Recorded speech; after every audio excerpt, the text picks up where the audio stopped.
안녕하십니까. 저는 일반외과 이제 장혜원 과장입니다.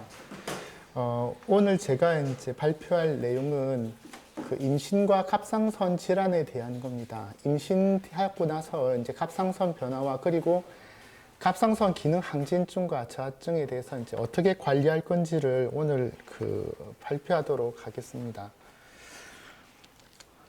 요 발표를 하기 전에 이제 여러분들이 조금 의아하실 수 있는 게 사실은 이제 갑상선 질환에 대해서는 내분비 내과에서 발표를 해야 될 건데 이제 외과에서 발표하는 거에 대해서 조금 이제 혼란을 가질 수 있는데 저희 병원 사정이 좀 특수해서 그렇긴 한데 한 15년 전쯤 돼가지고 저희 그때 과장들이 다 합해서 한 30명이 안 될 때였는데 그때 이제 내과 선생님도 몇 분 안 계시고 외과도 몇 명 없었는데 갑상선 클리닉을 만들어가지고 갑상선 환자와 이제 수술을 조금 늘려보자고 그때 갑상선 클리닉을 따로 만들었습니다. 그래서 그때 제가 이제 갑상선 수술, 초음파 검사 이런 거 다 하면서 이제 갑상선 기능 저하증하고 항진증도 제가 보게 됐는데 내과 선생님들이 더 잘 보긴 하는데 이제 환자들한테 한 곳으로 모으기 위해서 하다가 제가 결국은 이제 내과적인 질환도 다 보게 되고 이제 그것 때문에 이제 막 공부한다고 학회도 열심히 다니고 이제 책도 많이 보고 하면서 지금은 어느 정도 이제 조금 공부가 되어 있는 상태입니다. 문제는 갑상선 질환이 의외로 최근에 한 10년, 15년 동안에 엄청나게 많이 변화가 됐습니다. 내용이.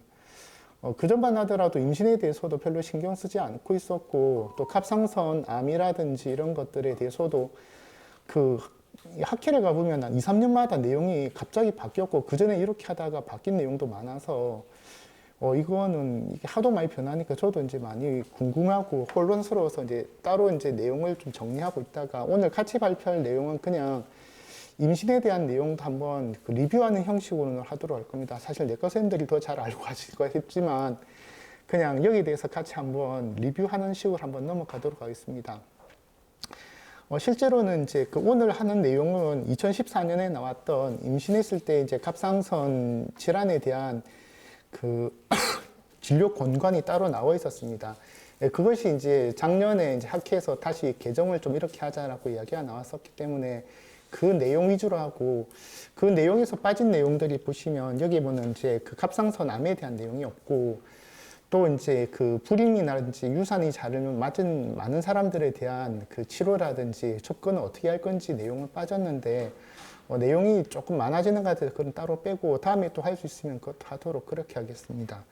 순서는 임신했을 때 이제 갑상선의 변화와 그리고 임신 시 이제 TSH의 정상 범위에 대해서 그리고 임신 중에 이제 발생되는 하이포사이로이즘, 갑상선 기능 저하증 치료와 항진증의 진단 및 치료, 그리고 포스트파툼 사이로이다이티스, 산후 갑상선염에 대해서 제가 이제 발표하도록 하겠습니다. 임신을 하게 되면 갑상선은 약 10% 정도 크기가 증가하게 됩니다. T4와 T3 생산량은 약 50% 정도 증가하는데 사실 이를 위해서는 이제 요오드 섭취도 약간 50% 정도 증가가 필요합니다.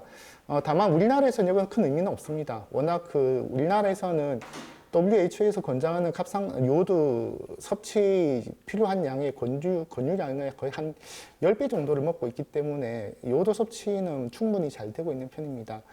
여하튼 이렇게 많이 늘어나야 되는 이유가 뭐냐면은 태아의 뇌신경계 발달에 갑상선 호르몬이 필수인데 태아에서 갑상선이 만들어지는 것은 10주 정도가 돼야 됩니다. 그리고 이제 호르몬 생산은 12주가 넘어야 이게 가능하게 됩니다.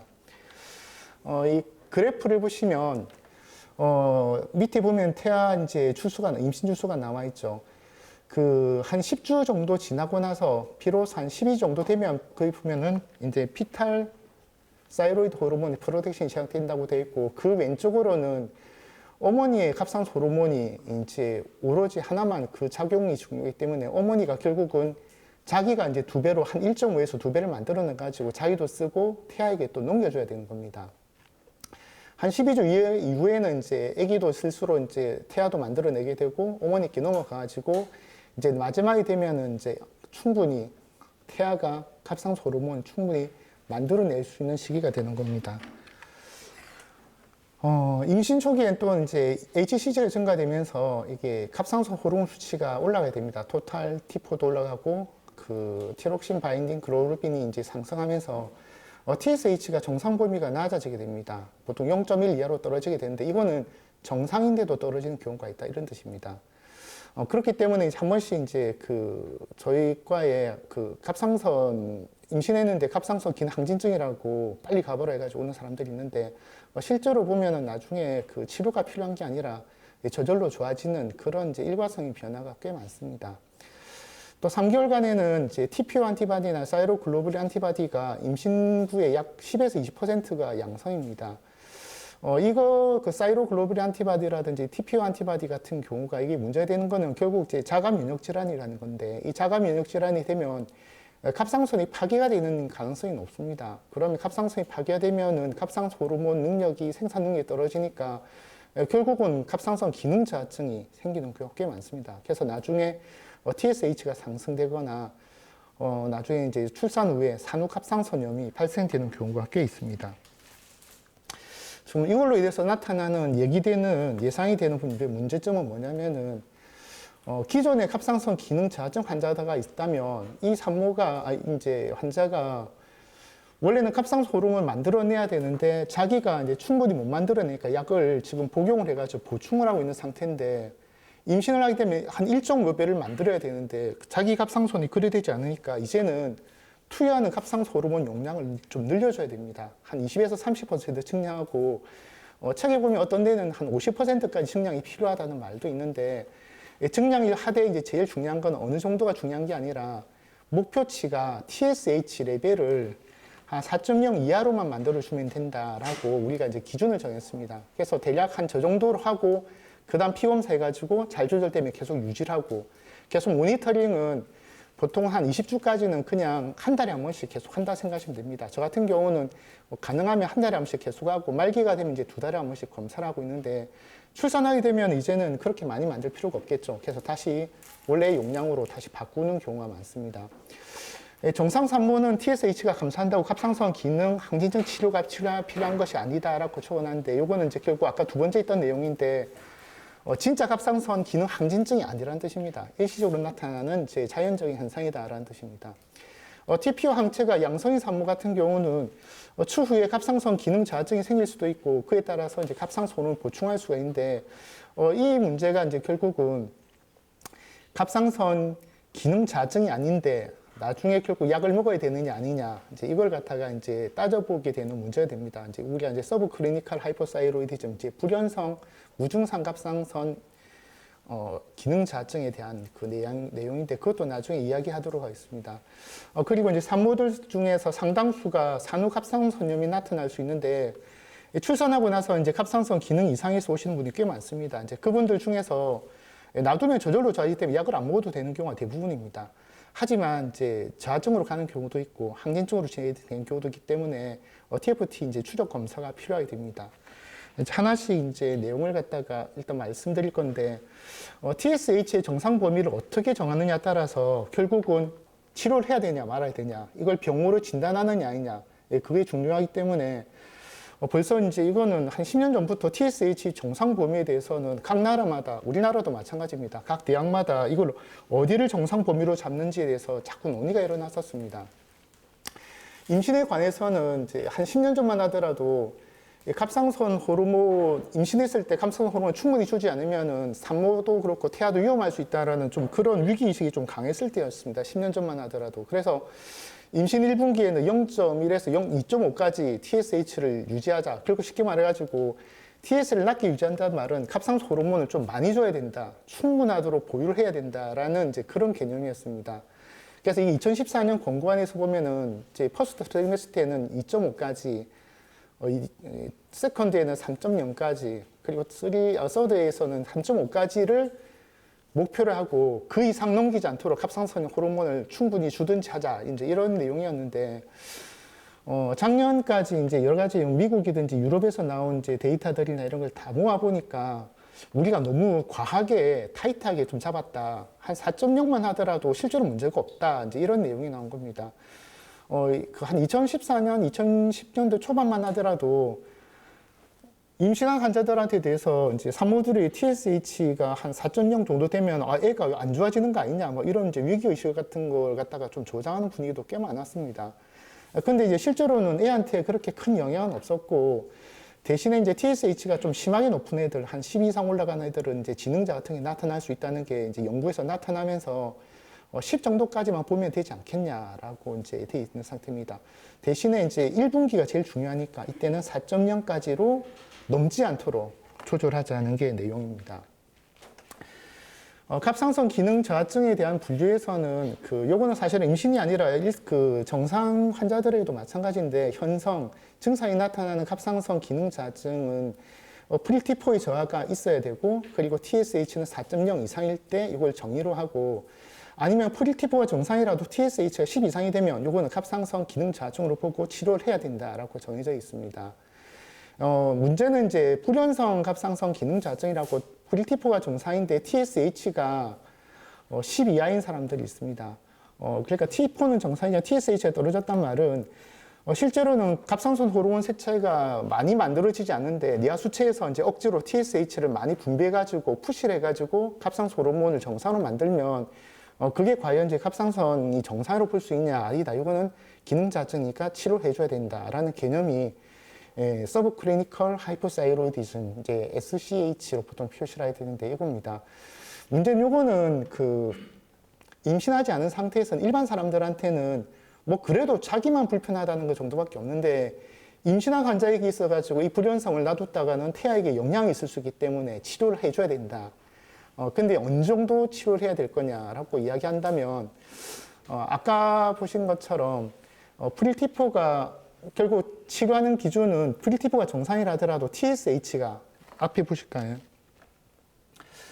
앞에 보시면은 정상 범위가 나와 있는데 우리가 2022년 개정안에 보시면 4.0 정도가 되면 프리T4가 정상이라도 4.0을 넘어가게 되면 치료를 해주는 게 좋다라고 지금 그렇게 이야기가 나오고 있습니다. 그래서 이제 프리T4도 중요하지만 임신했을 때 더 중요한 거는 TSH 레벨이라고 보시면 됩니다. 저 타이록신 혈증은 딴 게 아니고 TSH는 정상인데 프리T2만 뭐 좀 떨어져 있는 경우입니다. 사실 이거는 임상적으로는 크게 영향이 없는데 저걸 놔두더라도 이제 태아에게나 산모에게나 큰 영향이 없기 때문에 용어는 저렇게 돼 있지만 실제로 우리가 중요시하는 거는 이제 위에 있는 두 가지입니다. 임신 중에 만약 갑상선 호르몬이 부족하게 되면 어떤 일이 일어나는지 사실은 뭐 아무래도 뇌 신경의 발달에 문제가 있겠죠. 태아의 신경인지 발달에 나쁜 영향이 있고 뭐 지능자가 나타난다든지 그건 확실하고 또 인지장애에 좀 문제가 있다 이런 말이 꽤 많습니다. 임신합병증도 증가가 되게 되는데 뭐 유산이나 임신 고혈압 유발이 가능하고 사실은 이제 의외로 습관성 유상 환자들 중에서 보면은 갑상선 기능 저하증이 숨어 있는데 그걸 모르고 있다가 나중에 이제 프리클리닉에서 검사해보고 나서 내가 갑상선 기능 저하증이었구나 하고 치료받고 나서 나중에 임신이 잘 되는 경우도 꽤 있습니다. 여하튼 기능 저하증이 있다면 저런 합병증이 있을 수 있다. 그래서 요즘은 사실 그래서 이제 임신하게 되면은 보통 검사에서 TSH가 스크린 테스트로 들어가지고 이상이 있는지 보통 밝혀주게 됩니다. 그러면은 이제 서브클리니컬 하이퍼사이로이디즘은 과연 치료를 하지 않아도 괜찮으냐 이제 요게 문제인데 사실은 이제 서브클리니컬 하이퍼사이로이디즘 같은 경우는 문헌들마다 논문마다 이거는 좋다 치료해야 된다 안 해야 된다는 게 있는데 그게 이제 결정적으로 이제 결국은 결론이 나기는 어떻게 나왔냐면은 무증상일 때 TPO 항체가 양성인 사람은 결국 저하증으로 간다. 그러니까 약을 주는 게 낫다. TPO 항체가 네거티브라면은 저하증으로 갈 가능성이 없으니까 굳이 치료가 없다라고 이제 현재는 그렇게 결론이 지어지고 있습니다. 저터렉션 혈증은 영향이 없다고 보고되고 있고 실제로 팔로우업에서 TS가 정상인 범위면 임상적으로는 크게 문제가 없다고 되어 있습니다. 자, 이제 아까 말한 것처럼 서브클리니컬 하이포사이로이디즘 프리T4는 정상이고 TSH가 4에서 10 정도일 때 과연 치료하는 게 나을 거냐 말 거냐에 대한 건데 사실은 이제 TPO가 양성인 산모들에게는 치료를 권장한다고 되어 있습니다. 여기 보시면은 이제 요게 스트롱 리커멘데이션이라고 되어 있는 것 중에서 보면은 TSH가 이제 4 이상인데 TPO 항체가 양성이라면은 권고한다 돼 있고 밑에 보시면 음성인 경우는 고려할 수 있다. 굳이 치료를 안 해도 된다. 그런 뜻으로 보시면 됩니다. 그래서 이제 임신했을 때 갑상선 기능 저하증이 있을 때 항상 TSH만 검사하지 마시고 TPO 안티바디를 검사하셔야 됩니다. 거꾸로 이제 나중에 제가 자강치에 대해서 한 번 더 말씀드리겠지만 산모 중에서 항진증이 의심된 환자는 TSH 리센트 안티바디를 봐야 되는데 그 두 개가 진짜 기능 저하증이냐 아니면 치료해야 되냐 아니면 진짜 갑상선 기능 항진증이냐 치료해야 될 게냐 그걸 판단하는 데는 그 자강체가 아주 중요한 역할을 하게 됩니다. 여하튼 치료하는 데 목표 범위가 있습니다. 신주로이드를 주면 되는데 TSH 정상 범위 여하튼 4 이하로 유지시키는 겁니다. 보통 16에서 20주까지 4주마다 검사하시고 그 이후는 2달에 한 번씩 하셔야 되는데 26에서 32주 사이에도 꼭 한번 측정해가지고 잘 괜찮은지를 확인하도록 하고 있습니다. 사실은 이제 그러면 이거 4 이하로 맞춰야 되나 막 이렇게 고민을 많이 하실 건데 중요한 포인트가 있습니다. 뭐냐면은 그 임신 중에는 갑상선 기능 저하증보다는 항진증이 덜 위험합니다. 좀 많아도 상관없거든요. 그래서 그냥 고민하지 마시고 그냥 약을 신주로이드를 좀 많이 주셔도 됩니다. 한 0.1 TSH 0.1 떨어지더라도 지금 제가 이렇게 갑상사학회를 열심히 다닐 때 이제 조보영 교수님이라고 서울대 이제 임상 갑상선학 그 교과서를 이제 그 만드신 분이 있는데 그분이 학회에서 하신 말이 있는데 그분이 그 농담 삼아서 이야기한 겁니다. 뭐냐면은 나는 내 딸이나 며느리가 임신하게 되면 나는 정상이라도 신지로이드 주겠다. 그 말을 했습니다. 그렇게 하면서 한 말이 뭐냐면은 신지로이드 좀 많이 줘서 프리티프가 좀 높아지면 똑똑한 애가 태어난다는 속설이 있다. 이런 말까지 하셨어요. 그래서 그게 무슨 말이냐면은 많이 줘도 위험하지 않다. 너무 심하게 많이 주지 않더라도 약간 충분히 주는 게 오히려 더 낫다. 부족한 것보다는 낫다는 그런 뜻으로 생각하시면 됩니다. 그래서 이제 잘 모르겠다 싶을 때는 조금이라도 더 줘서 충분하게 만들어주는 게 훨씬 더 안전하다 보시면 됩니다. 자, 여기까지가 갑상선 기능 저하증 산모에 있었을 때 나왔던 이야기고 그 중간에 제가 자강체에 대해서 제가 잠깐 말씀을 드릴 건데 자강체는 아시다시피 이제 자가 면역 질환을 진단하는 데 유용한데 보통 하시모토 갑상선 염이라든지 그레이브스 병에 사실은 교차적으로 이제 검출이 되기 때문에 언제 검사를 해야 되냐 아니면 통째로 다 세 가지 다 검사하는 게 낫지 않느냐 이거 사실 고민을 많이 하실 건데 여하튼 건강보험에서는 세 가지 다 검사하는 거를 금지하고 있습니다. 그래서 이제 삭감되기 때문에 갑상선 기능 항진증이 의심될 때는 TSH 대 입스타디바디만 하시고 저하증이 있을 때는 TPO 안티바디만 내시고 갑상선 암 환자들 추적 검사할 때는 사이로글로불린 안티바디하고 TG하고 같이 내시고 보통 그렇게 하시면 됩니다. 여하튼 같이 내면은 삭감되기 때문에 나중에 심사과에서 자꾸 연락이 올 겁니다. 이게 일단 TPO 안티바디부터 제가 설명을 드리면 그 안티퍼록시데이즈, 사이로이드 퍼록시데이즈 안티바디 우리가 보통 사이로퍼록시데이즈 안티바디라고 하는데 옛날에는 이게 마이크로점에 있던 거였습니다. 마이크로점에 과산화 효소에서 나온 건데 그래서 이날에는 안티마이크로점 안티바디라는 말로 썼었는데 이게 주로 이제 그 하시모토 갑상선염에서 잘 나타나는 겁니다. 하시모토 갑상선염은 갑상선을 자꾸 파괴시키기 때문에 결국 갑상선 기능 저하증을 만드는 거죠. 그래서 갑상선 기능 저하증일 때 하시모토 갑상선염에서 나타나는 TPO 안티바디가 양성이다. 이러면은 이거는 무조건 약을 써야 된다 생각하시고 이 TPO 항체가 만약에 효과가 높다면 이 효과가 높다는 건 뭐냐? 파괴가 많이 된다는 이야기니까 결국은 약을 오래 먹을 거라 예상하셔야 되고 그리고 최악의 경우는 약을 모니터링 하다 보면 약을 한 100을 쓰고 아니 신제로이드 50을 쓰고 있었는데 갈수록 약을 쓰고 있는데도 더 떨어져 가지고 75, 100으로 늘어나는 경우도 있습니다. TPO 항체는 이제 그 갑상선 기능 저하증일 때 이게 하시모토 갑상선염에 이제 가능성이 있다면 TPO 안티바디가 보통 양성으로 나타나는데 결국 얼마나 오래 지속될 건지 양이 환자들이 물어보거든요. 갑상선 약을 먹으면 평생 먹는다는데 계속 먹어야 됩니까? 라고 할 때 이 항체가 높다면 아무래도 오래 먹을 것 같습니다. 이게 정상이라면은 일시적으로 끝날 가능성이 더 많습니다. 물론 이제 저게 정상인데도 불구하고 오래 먹는 사람도 꽤 많긴 하지만 우리가 그렇게 말해줄 수 있는 게 이제 TPO 항체를 보고 가는 겁니다.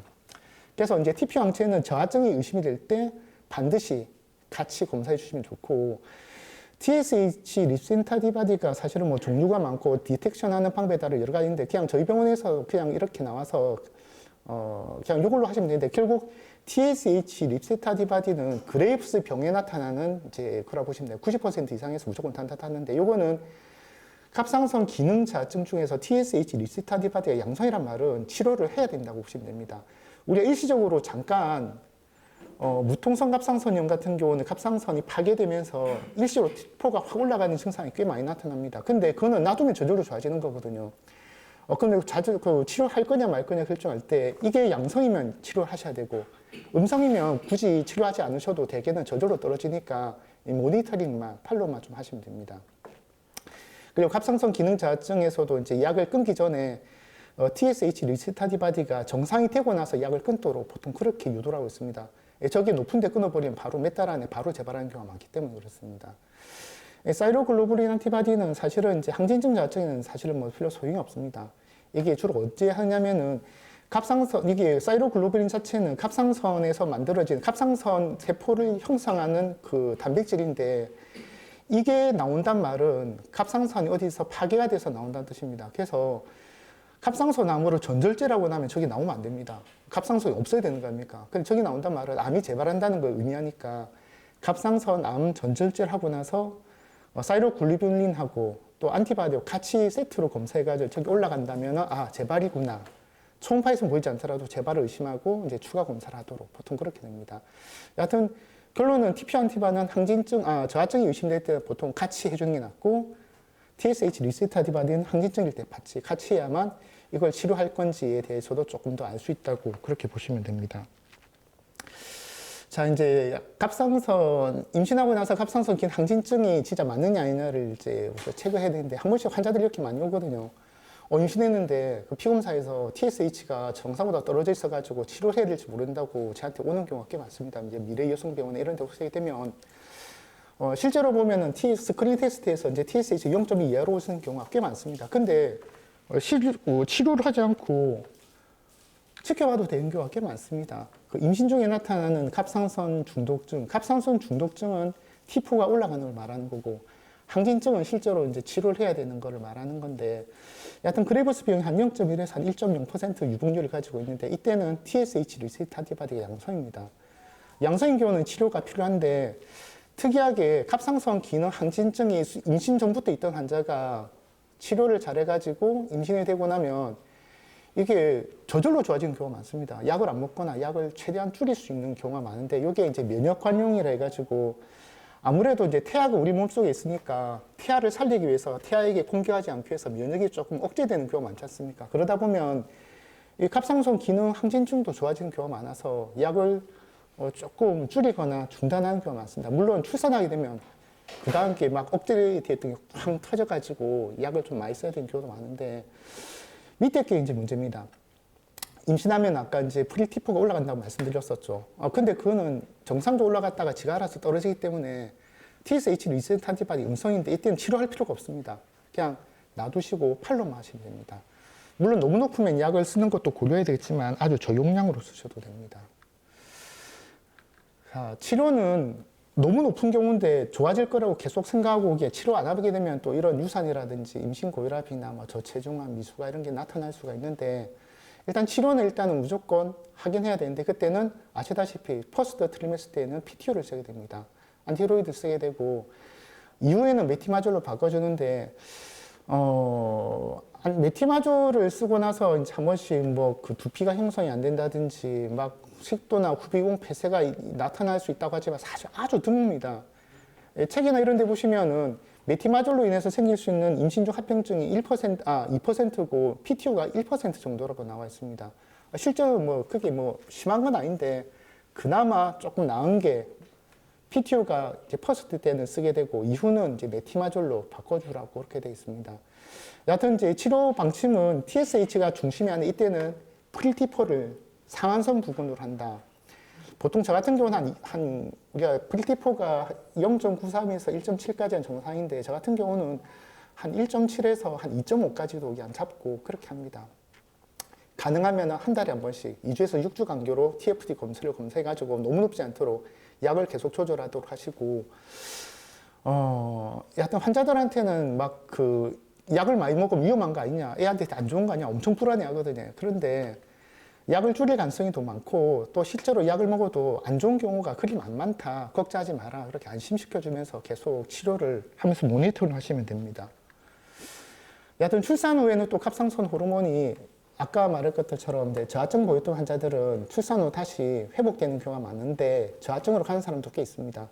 그레이스병은 악화되는 경우가 많고 정상갑상선을 보였던 환자라도 나중에 산후갑상선염이 발생하면서 결국 기능 저하증으로 가는 경우도 꽤 많이 있다라고 알고 계시면 됩니다. 산후갑상선염에 대해서 이제 결국은 제가 좀 말씀을 드려야 되는데 산후갑상선염은 이제 정의는 임신 전에는 갑상선 기능이 정상이었는데 출산 후하고 1년 사이에 갑상선 기능에 TFT가 이상이 나타나는 겁니다. 유병률은 약 한 8.1%로 일단 나와 있는데 원인은 이제 자가 면역 질환입니다. 임신 중에 면역 억제 상태가 있다가 출산하고 나서 반동으로 면역 반응이 증가되면서 이제 이렇게 나타난 겁니다. 대개 일어날 경우일수록 TPO 항체가 양성인 경우가 많습니다. 증상은 어떻게 나타나냐면은 일단은 초반기에는 항진증이 나타납니다. 대개는 한 2달에서부터 한 6개월까지 항진증이 확 나타나서 막 덥고 땀나고 막 이렇게 하다가 이때 이제 치료를 해버리면 갑자기 저하증으로 원래 놔둬도 저하증으로 빠지게 되는데 치료하게 되면 이제 급격하게 저하증 빠지는 경우가 많기 때문에 필요할 때만 약을 좀 주는 게 낫습니다. 여하튼 대부분은 정상으로 회복됩니다. 항진증만 나타나는 경우도 많고 저하증만 나타나는 경우가 많은데 뒤에 그래프를 보시면 요거는 이제 다른 이제 외국 그래프를 제가 좀 가져왔는데 무슨 말인지 알겠죠? 갑상선 호르몬 수치가 지금 보시면 보통은 이제 초록색으로 나타나야 됩니다. 올라갔다가 떨어졌다가 다시 회복되는데 저게 이제 8에서 끝나는 게 아니라 보통 12에서 끝나는 경우가 많습니다. 중간에 4에서 끝나는 게 아니라 6에서 끝나는 경우가 많은데 저거는 아주 유동성이 있는 겁니다. 근데 그거 말고도 항진증만 나타나는 경우도 한 25% 정도가 되고 저하증만 나타났다가 회복되는 경우도 꽤 많습니다. 여하튼 이게 바로 산후갑상선염인데 이거 치료를 어떻게 해야 되냐? 여하튼 요거는 치료는 이제 뒤에 나와 있습니다. 치료를 설명하겠지만 여하튼 나중에 영구적인 갑상선 기능 저하증으로 갈 수도 있는데 대개는 치료하지 않아도 좋아진다는 기능을 먼저 알고 계시면 됩니다. 그리고 산후갑상선염은 그 전에 알았으면 그 다음 두 번째 임신 때는 한 50%에서 재발하고 세 번째 임신 출산하고 나면 한 75% 재발하는 걸로 되어 있습니다. 그러다가 결국 이제 갑상선 기능 저하증으로 산후갑상선염은 정상으로 돌아오기 때문에 치료가 할 필요가 없지만 저거는 결국 놔두면 기능 저하증으로 발생하는 경우가 많기 때문에 모니터링을 좀 하시면 됩니다. 환자한테 괜찮지만 나중에 저하증 빠질 수 있으니까 막 피곤하고 몸이 붓게 되면 피검사로 오십시오라고 보통 그렇게 이야기를 해주게 됩니다.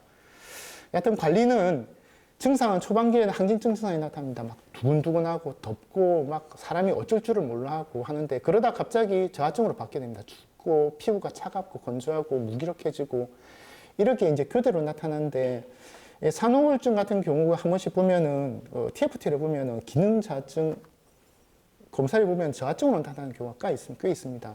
물론 그것도 놔두면 저절로 좋아지겠죠. 물론 그때는 대증으로 이제 치료를 해주고 하면 되는데 여하튼 진단은 출산하고 나서 2에서 3개월 정도의 TFT 검사를 하시는데 TPO 항체도 같이 해주시면 되게는 괜찮습니다. 원칙은 치료 없이 되게 저절로 호전되고 증상이 심할 경우는 일시적으로 투약을 하는데 항진증일 때는 베타 차단제만 주는 게 좋습니다. 인대노만 주시고 저하증에는 신지로이드를 드리는데 많이 줄 필요는 없습니다. 근데 한 번씩 환자들 중에서 1년 되기 전에 또 임신을 원하는 사람들이 있습니다. 저하증 상태에서는 임신이 안 됩니다. 임신돼봤자 바로 유산하는 경우가 많기 때문에 임신을 원하시는 사람들한테는 갑상선 호르몬 미리 줘가지고 유사이로이드를 만든 상태에서 임신을 하도록 그렇게 약을 갖다 미리 주는 경우도 있습니다. 여하튼 12개월 안에 지나면 애가 돌 정도 되면 대부분 정상이 됩니다. 이게 그래프도 별로 없이 그냥 말만 가지고 너무 해가지고 좀 헷갈리실 건데 여하튼 정리를 하면은 임시의 갑상선 기능 저하증 환자는 T4를 좀 증량해 주는 게 필요하다는 걸 알고 계시고 정상 산모가 임신하고 나서 TSH 검사에서 TSH 4.0 이상이면은 반드시 TPO 안티바하고 TFT를 해가지고 치료를 할 건지 말 건지를 결정하셔야 됩니다. TSH의 정상보다 낮게 나온 항진증이 의심될 때는 반드시 TFT랑 같이 TSH 리세트 안티바디를 꼭 검사하시고 자항체가 음성인 경우는 일시적으로 나타나는 거니까 지켜보셔도 됩니다. 그리고 이제 자가항체 양성인 경우는 약을 쓰긴 써야 되는데 이때는 안티로이드를 주로 쓰시고 이후는 메티마졸을 사용하시면 되는데 대부분은 양을 줄일 수 있으니까 미리 급하게 떨어뜨리려고 양을 많이 쓰시려고 할 필요는 대개는 없다고 보시면 됩니다. 여하튼 이제 임신 중에 발견된 이런 것들은 결국 나중에 결국 다른 이제 질환으로 이제 나타나는 경우가 많으니까 출산 후에도 그 TFT 모니터링을 좀 하시는 게 도움이 됩니다. 네, 이제 발표할 내용은 이제 이상입니다. 혹시 질문 있으신가요? 사실은 알고 있는 내용이 꽤 많으실 건데, 걔도 이제 다시 한번 리뷰하는 형식으로 제가 이제 발표를 드린 거고, 혹시 다른 요 자료는 제가 그 나중에 그 카톡으로 해가지고 올려드리겠습니다. 그 2014년 공관하고 20년, 22년에 이제 개정안이 이제 제안된 거하고 같이 올려드릴 테니까 그 내용을 보시면 거기 보면 이제 논문이라든지 이런 레퍼런스 같은 게 같이 표시되어 있으니까 그걸 보시면 좀 도움이 될 겁니다. 사랑 제일, 행복 제일, 건강 제일, 진주 제1병원